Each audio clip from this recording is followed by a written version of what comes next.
মেহেরপুরে দুটি মোটরসাইকেলের মুখোমুখি সংঘর্ষে আরাফ নামের এক কিশোর নিহত হয়েছে, সেই সাথে আহত হয়েছে ৩ জন। আজ শনিবার রাত ৮টার দিকে মেহেরপুর চুয়াডাঙ্গা সড়কের পুরাতন দরবেশপুর ও চাঁদপুর মাঝামাঝি স্থানে এই দুর্ঘটনা ঘটে।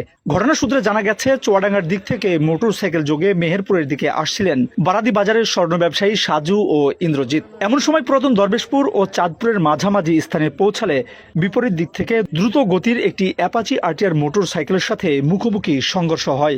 এতে ঘটনাস্থলেই ছিটকে পড়ে ৪ মোটরসাইকেল আরোহী। ঘটনাস্থলেই মারা যান আরাফ নামের এক কিশোর, সেই সাথে একটি পা বিচ্ছিন্ন হয়ে গুরুতর আহত হয় হুসাইন নামের আর এক কিশোর। এছাড়াও গুরুতর আহত হয় অপর মোটরসাইকেল আরোহী সাজু ও ইন্দ্রজিৎ। আমরা চলে আসছিলাম এক সাইড দিয়ে, আর দরবেশপুর স্কুলের কাছে এখানে চুয়াডাঙ্গা ফার্ম থেকে একটা গাড়ি যাচ্ছিল, মানে আটটিয়ার কাছে। ওই গাড়িটা বেপরা গাড়িটা চালিয়ে আসছিল জোরে স্পিডে।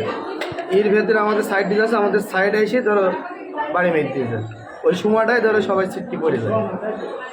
জানা গেছে, নিহত আরাফ সিঙ্গাটি গ্রামের প্রবাসী তৌহিদুল ইসলামের ছেলে ও হুসাইন একই এলাকার গিয়াসউদ্দিনের ছেলে। এছাড়াও অপর মোটরসাইকেল আরোহী গহরপুর এলাকার স্বর্ণ ব্যবসায়ী সাজু ও বারাদি বাজারের ইন্দ্রজিৎ গুরুতর আহত হয়। এ ঘটনার পর দ্রুত তাদেরকে উদ্ধার করে মেহেরপুর জেনারেল হাসপাতালে নিয়ে আসা হয়। আহত সাজু ও কিশোর হুসাইনের অবস্থা আশঙ্কাজনক হওয়ায় তাদেরকে ঢাকা পঙ্গু হাসপাতালে রেফার করেন কর্তব্যরত চিকিৎসক।